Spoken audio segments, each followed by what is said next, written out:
मैं जब भी जेठ जी के बच्चे को दूध पिलाती तो जेठ जी सर पर आकर खड़ा हो जाता। मुझको बहुत शर्म आती, मगर जेठ जी को कुछ ना कहती, क्योंकि जेठ जी 30,000 देते और मैं अपना 30,000 हरगिज गंवाना नहीं चाहती थी। लेकिन एक रात जेठ जी का बच्चा बुखार में तपने लगा। जेठ जी ने दवाई दी और कहने लगे, आज रात मैं इनके कमरे में रुक जाऊं। मैं मान गई, मगर इस रात मेरे होश उड़ गए जब जेठ जी मेरे करीब आए और कहने लगे, इनका भी दूध पीने का मन कर रहा है। जिसे सुनकर मेरे जज्बात उठने लगे थे। मेरा जेठ तो शौहर के मुकाबले काफी तंदुरुस्त था। जेठ को देखकर मैं अपने आप पर काबू ना पा सकी। और फिर जेठ जी ने बच्चे के साथ साथ ही मेरे शौहर की तनख्वाह बहुत ही ज्यादा कम थी। बड़ी मुश्किल से ही घर का गुजारा हो पाता। फिर इस पर मेरा छोटा सा चंद महीने का बच्चा, मैं इसे छोड़कर घर के कामकाज के लिए कहीं नहीं जा सकती थी, ना ही कहीं नौकरी भी कर सकती थी। एक बार जेठ जी ने मुझे ये कैसी बात कही जिसे सुनकर मैं पूरा सोच में पड़ गई थी। लेकिन मुझे लगा कि शायद मेरा शौहर मुझे इस बात की इजाजत ना दे। वो काम ही कुछ अलग सा था। वो कहने लगे कि इसके कोई जानने वाले हैं क्या, क्योंकि इन्हें एक ऐसी औरत की जरूरत है जो इनके बच्चे के लिए माँ बन सके। जब जेठ जी ने मुझे ये बात कही तो मैं इनकी बात सुनकर चुप से हो गई थी। वो कहने लगे वो बहुत ही अमीर है और इसे अपने बेटे से बहुत ही ज्यादा मोहब्बत है। इसकी खातिर तो वो इस औरत को बहुत अच्छी कीमत भी देंगे। मैंने कहा, जेठ जी मुझे इस बारे में तो नहीं पता, लेकिन मैं किसी से पूछकर आपको इस औरत के बारे में जरूर बताऊंगी। बात हो जाने के बाद मैं मन ही मन में सोचने लगी, जेठ जी के पास इतना पैसा है और एक मेरे शौहर के पास इतनी कमाई भी नहीं कि घर का खर्चा चलाया जा सके। जेठ जी की बीवी भी इतनी खूबसूरत थी, इसे घर का कोई कामकाज भी नहीं करना पड़ता था। खैर, मैंने सोचा कि मुझे क्या इन सब से लेना देना। मैंने ये बात जाकर अपनी पड़ोसन से कही तो पड़ोसन मुझे कहने लगी, तेरे जेठ को किसी और औरत की जरूरत क्यों है? मैंने कहा कि क्या मतलब है? तो वो कहने लगी, तू ही इसके घर जाकर इसके बच्चे को संभाल ले तो तुझे अच्छे खासे पैसे मिल जाएंगे, और वैसे भी बात तो ये घर की है ना। पड़ोसन की बात सुनकर मैं इसे कहने लगी, अरे तू पागल है क्या? वो मेरा जेठ है, ये सब अच्छा भी नहीं लगता क्योंकि हम लोग रिश्ते में हैं। मेरी बात सुनकर मेरी पड़ोसन मुझे कहने लगी, अरे रिश्तेदार के काम नहीं आएंगे तो फिर किसके काम आएंगे? और वो तो तेरे शौहर का सगा भाई है, इसका काम भी हो जाएगा और तेरी जरूरत भी पूरी हो जाएगी। मैं मन ही मन में सोचने लगी और फिर मैंने कहा कि इस बारे में देखते हैं, पता नहीं मेरे शौहर को यह बात पता चलेगी तो वो क्या कहेंगे। कि बात खत्म करके मैं फिर अपने घर वापस आ गई। घर आई तो वही घुसी मिट्टी जिंदगी, सूखी रोटी और खाने को लाले पड़ते। मैं अपने बच्चे के लिए भी अच्छी परवरिश नहीं कर पाती थी। मेरे जो जेठ जी थे वो विदेश में जाकर खूब कमाई करके हिंदुस्तान वापस आए थे और यहाँ पर उन्होंने खुद का बिजनेस शुरू कर लिया। एक मेरे शौहर थे जो पूरे निकम्मे थे, दिन भर पीकर अपनी जिंदगी पूरी करते थे। सास के गुजर जाने के बाद मेरे शौहर को ऐसी नशे की लत लगी कि उन्होंने पूरी जिंदगी खराब कर ली। मैंने कई बार इन्हें समझाने की कोशिश की, लेकिन वो उल्टा मुझ पर ही हाथ उठाने लगता। मैं भी अब अपनी इस घिसी पिटी जिंदगी में जिंदगी गुजार रही हूँ। मेरा बेटा बहुत छोटा था, इसी वजह से मैं कहीं नौकरी भी नहीं कर सकती थी। अब घर आकर मैं मन ही मन में सोचने लगी कि मुझे जेठ जी को बता देना चाहिए कि मैं इनके बेटे की परवरिश करने के लिए तैयार हूँ। शायद वो मेरी वजह से ना कर दे, लेकिन मैं एक बार बात करके देखती हूँ। इन्हें कहूंगी कि मेरी हालत बहुत खराब है और मुझे इनके बेटे की परवरिश करके थोड़े बहुत पैसे मिल भी जाएंगे, तो इससे मेरा अपना घर का गुजारा कर लूंगी। और वैसे भी जेठ जी को हमारे हालातों के बारे में अच्छे तरीके से पता था। मेरा बच्चा बहुत कमजोर था और औलाद की खातिर मुझे यह कदम उठाने के लिए मैं तैयार थी। हालांकि दूसरे बच्चे को गोद में भरना, अपने ही बच्चे के साथ इसे शामिल करना आसान तो नहीं होता, लेकिन अपने बच्चे की खातिर मुझे ये सब करने के लिए तैयार थी। मुझे भी अपनी पड़ोसन की बात ठीक ही लग रही थी। मैं सोचने लगी, सबसे पहले मैं अपने जेठ जी से बात करूंगी। अगर वो मुझे अपने बेटे की परवरिश के लिए रख लेंगे तो मैं इनसे फिर तनख्वाह भी पूछूंगी। अगर उन्होंने मुझे तनख्वाह कम बताई तो मैं इनके बेटे की परवरिश बिल्कुल भी नहीं करूंगी, क्योंकि मेरा बेटा भी छोटा था और इसकी परवरिश के लिए भी मुझे इसको वक्त देना पड़ता था। और आज की तारीख में महंगाई इतनी बढ़ गई है, थोड़े पैसों से घर का गुजारा कर पाना बड़ा ही मुश्किल होता है। मैं भी मन में बैठकर यही बातें सोच रही थी कि तभी मेरा शौहर घर के अंदर दाखिल हुआ। आज इसका मूड भी ठीक ठाक था। मैंने सोचा चलो इस बहाने से इनसे बात भी कर लेती हूँ। मैं पानी देने के बहाने इनसे बात करने लगी, पर वो मुझे कहने लगे कि क्या बात है, आज तक तुमने कभी एक गिलास पानी तक न दिया, आज क्या जुर्रत आ पड़ी? मैंने कहा कुछ नहीं, बस मैं सोच रही थी कि मैं जेठ जी के यहाँ काम कर लेती हूँ। ये बात सुनकर वो मुझे बड़ी ही अजीब नजरों से देखने लगे। इसके आगे मेरे से कह पाना बड़ा ही मुश्किल था। मेरे माथे से पसीने छूटने लगे, कहीं मेरा शौहर मुझे ही उल्टा चाटा न दे मारे। फिर मैंने हिम्मत करके इनसे कहा, जेठ जी कुछ दिनों पहले मुझे कह रहे थे कि इन्हें अपने बेटे की परवरिश के लिए किसी औरत की जरूरत है। अगर मैंने इन्हें बता दूं तो वो बहुत ही अच्छा होगा। और मैं सोच रही थी कि अगर मैं ही इनके बेटे की परवरिश कर लूं तो मुझे इसके बदले मुझे अच्छी तनख्वाह भी मिल जाएगी और हमारा घर का गुजारा भी हो जाएगा। जब मैंने पूरी बात कही तभी मेरे शौहर के हाथ से पानी का गिलास नीचे गिर गया और वो मुझे गुस्से से कहने लगे कि तुम्हें कोई भी जरूरत नहीं है मेरे भाई के घर जाने की। मैंने कहा, लेकिन तुम्हारी तो इतनी तनख्वाह भी नहीं है, तुम जो कमाते हो वो सारा का सारा अपने नशे में उड़ा देते हो, तो मेरे बच्चे का क्या होगा। मैंने कहा कि अगर वो मुझे अच्छी खासी तनख्वाह देंगे तभी मैं काम करूंगी, नहीं तो मैं इनकार करके वापस चली आऊंगी।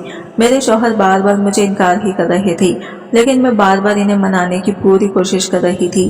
जब मेरे शौहर ना माना तो मैं भी गुस्से से कहने लगी, तो फिर तुम्हें कल से मुझे 500 रुपया हर दिन का दोगी, अगर नहीं दिया तो तुम घर पर मत आना, बाहर ही पड़े देना। यह सुनते ही मेरे शौहर कहने लगा, यह कौन सी बात हुई। मैंने कहा, ऐसी ही बात है, यहाँ पर मैं अपना खाना पीना नहीं देख पा रही, जिसकी वजह से मैं कमजोर होती जा रही हूँ, तो मैं अपने बच्चे को कैसे तंदुरुस्त करूंगी, इसे भी पोषण की जरूरत होती है।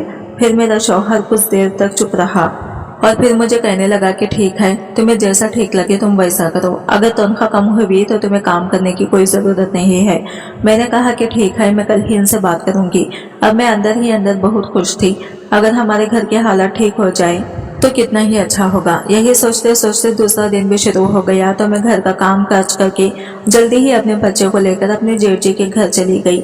मेरे जेठ जी का घर हमारे घर से पूरा आधा घंटा दूर था। जब मैं इनके बंगले पर पहुंची तो इनका बंगला बाहर से इतना खूबसूरत था कि मैं देखकर हैरान रह गई। यहाँ पर मैं हर बार आती जाती नहीं हूँ, जब कभी बहुत जरूरत होती है तभी हम आते हैं। मान लो जैसे एक साल में 2 बार, नहीं तो हमारा जेठ जी के साथ इतना कोई खास रिश्ता नहीं है। जब मैं घर के अंदर दाखिल हुई तो जेठानी फोन पर बात कर रही थी, दूसरी साइड इनका बच्चा जोर जोर से रो रहा था। जेठ जी सीढ़ियों से नीचे उतर कर आ रहे थे और मुझे देखकर कहने लगे, नगीना तुम यहाँ पर। मैंने कहा, हाँ जेठ जी, मुझे आपसे कोई जरूरी बात करनी थी।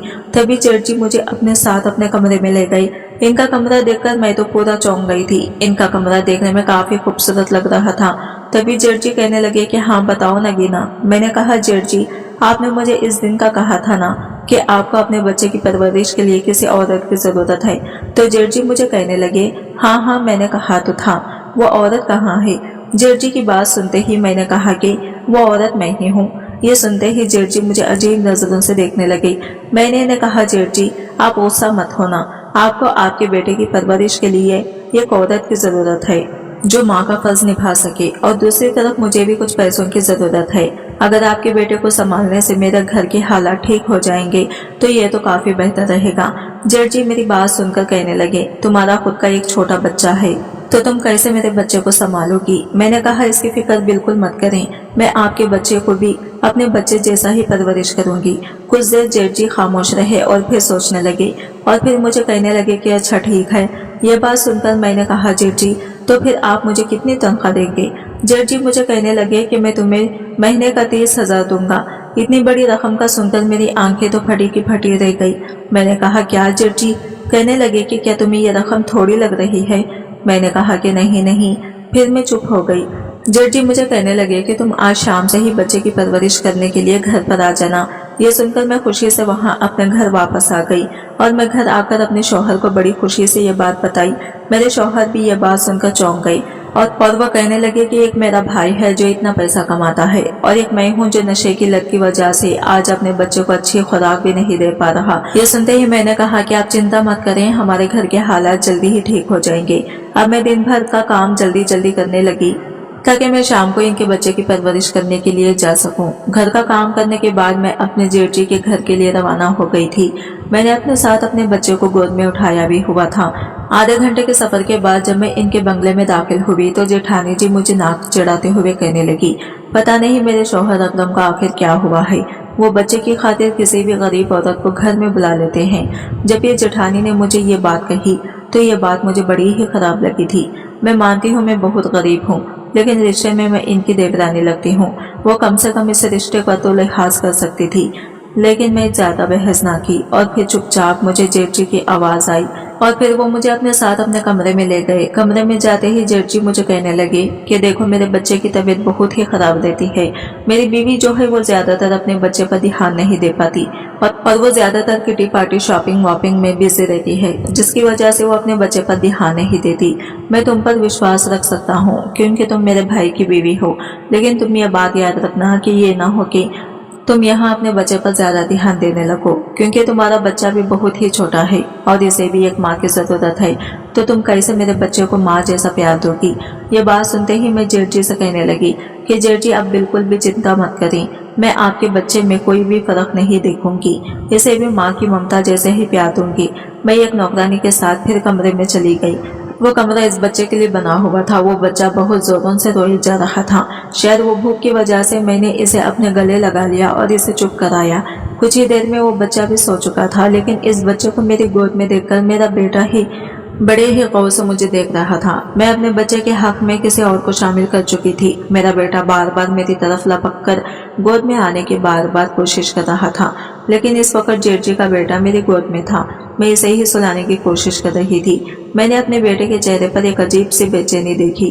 कुछ ही देर में जेठ जी का बेटा सो चुका था, लेकिन मेरा बेटा जब भी मेरी तरफ लपकता मैं मजबूरन इसे खुद से पीछे हटाने की कोशिश करती थी। मुझे ऐसा लग रहा था कि जैसे मेरा बेटा भी रो देगा, इसीलिए मैंने इस बच्चे के खिलौने अपने बेटे के आसपास रख दिए। मेरा बेटा खिलौनों से बहक गया था। मैंने इस बच्चे को सुलाया और बेड पर लिटा दिया। कमरे में आईसी भी ऑन था और फिर मेरे अपने बच्चे को भी भूख लग रही थी। कुछ इसका भी सोने का वक्त था। मैंने अपने बेटे को भी सुला लिया, लेकिन मैं सोच रही थी कि इसे लिटाऊं कहाँ। बेड तो जेठ जी का बेटे का था। मैंने अपने बेटे को जमीन पर ही लिटा दिया और खुद भाई इसके बराबर बैठ गई। अभी कुछ देर ही हुई थी, मुझे वहाँ बैठे हुए कमरे का दरवाजा खुला। एक नौकरानी कमरे में दाखिल हुई और इसके हाथ में दूध का गिलास था। वो इसने मुझे थमा दिया था। मैं इसे हैरत से देखने लगी, लेकिन वो मुझे कहने लगी मालिक कह रहे हैं इस दूध को तुम खुद पियो और कुछ देर बाद मैं तुम्हें फल भी लाकर दूंगी, वो भी सारे के सारे तुम्हें ही खाने पड़ेंगे। ये सुनकर मैं बड़ी हैरत से देखने लगी। मैंने कहा मैं ये सब कैसे खाऊंगी? नौकरानी कहने लगी मालिक का हुक्म है। वो कह रहे थे आप अच्छा खाएंगी, अच्छा पिएंगी, तब भी इनका बेटा भी सेहतमंद रहेगा। ये सुनकर मैंने दूध का गिलास भी पी लिया। पूरे 1 साल बाद मैंने दूध का गिलास पिया था, वरना तो रोज बस 2 घुट दूध 1 कप चाय में डालकर पतली सी चाय ही पीने को मिलती थी। साथ ही साथ ना जाने क्यों मेरी आंखों से आंसू भी बह जा रहे थे। वक्त भी इंसान को कैसे न कैसे दिन दिखाई देता है। कहाँ मैं एक रोटी को तरसती थी और यहाँ मेरे सामने दुनिया जहाँ की हर चीजें लाकर रखी थी, सिर्फ इस जेठ जी के बच्चे की वजह से। 4-5 दिन में ही मेरी सेहत काफी फर्क आना शुरू हो गई। लेकिन एक चीज जो मैंने महसूस की थी वो ये थी कि जब भी जेठ जी के बच्चे को कमरे में लेकर आती तो कुछ देर बाद जेठ जी किसी न किसी बहाने से कमरे में आ जाता और मुझे बड़ी ही अजीब नजरों से देखा करता। मुझे उलझन सी महसूस होती थी। फौरन ही मैं इस बच्चे को गोद से उतार देती और मुझे अपने बेटे के बारे में पूछने लगती। मुझे अपने जेठ जी की हरकत बहुत बुरी लगती थी।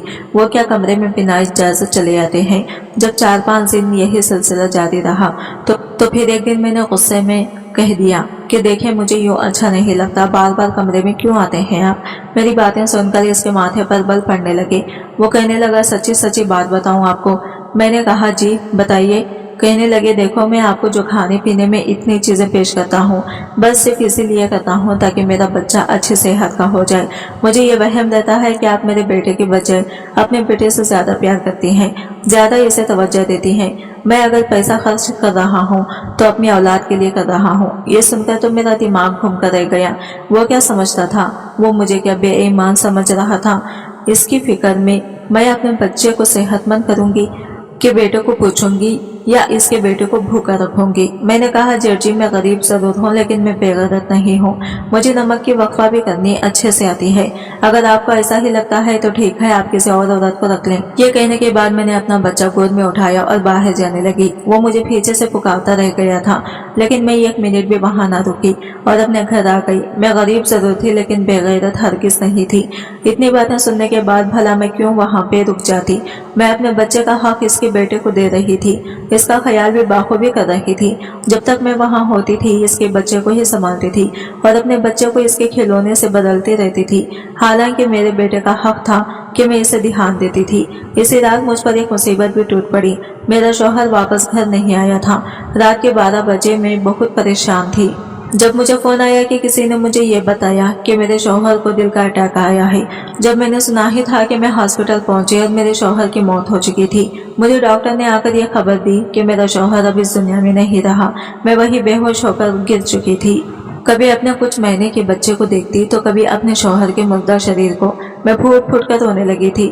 مجھے کچھ بھی سمجھ میں نہیں آ رہا تھا کہ اب میں آگے کیا کروں گی۔ ہمارے گھر میں لوگوں کی بھیڑ جمع تھی۔ صبح ہی میرے شوہر کا کفن دفن ہو گیا۔ وہ رات یوں ہی روتے روتے میری گزر چکی تھی، جبکہ میرے بیٹے کو یہ خبر بھی نہ تھی کہ اس کے باپ کی وفات ہو گئی ہے۔ جو بھی مجھے اور میرے بچے کو دیکھتا یہی کہتا کہ تم جوان ہو اور یہ بچہ معصوم سا، آگے کی زندگی تم دونوں کیسے کاٹو گے؟ تمہارا شوہر تو تمہیں اس جوانی میں ہی اس دنیا میں اکیلا چھوڑ کر چلا گیا۔ لوگوں کے الفاظ مجھے بار بار پریشان کر رہے تھے۔ میں شوق سے بیٹھی تھی کہ جب اگلے دن گھر کے دروازے کے باہر ایک بڑی سی گاڑی آ کر رکی۔ گلی کے بچے اس گاڑی کے ساتھ بھاگتے بھاگتے آئے تھے۔ ہر کوئی آنکھیں پھاڑ پھاڑ کر اس بڑی سی گاڑی کو دیکھ رہا تھا، یا پھر ہمارے چھوٹے سے محلے میں یہ بڑی گاڑی کہاں سے آ گئی تھی۔ تبھی ہمارے گھر کا دروازہ کھلا اور میں نے جیٹ جی کو دیکھا۔ جیٹ جی سب کو نظر انداز کرتے ہوئے بھاگتے ہوئے میرے پاس آئے تھے۔ حالانکہ نظافت سے انہیں اندازہ ہو چکا تھا کہ انہیں یہ خبر مل چکی ہے کہ ان کے بھائی کی کل رات کو موت ہو چکی تھی۔ وہ مجھ سے ہمدردی کرنے لگے۔ میں پھوٹ پھوٹ کر رونے لگی تھی تو جیٹ جی مجھے کہنے لگے کہ تم فکر مت کرو، دراصل میں تمہیں یہی بتانے آیا تھا کہ میرے بیٹے کی طبیعت بہت ہی زیادہ خراب ہے۔ وہ تو اب نوکرانی کے پاس بھی چین سے نہیں رہتا، بس دن رات روتا ہی رہتا ہے۔ تمہاری گود کی اسے عادت ہو چکی ہے۔ یہی کہنا تھا کہ تم واپس آ جاؤ۔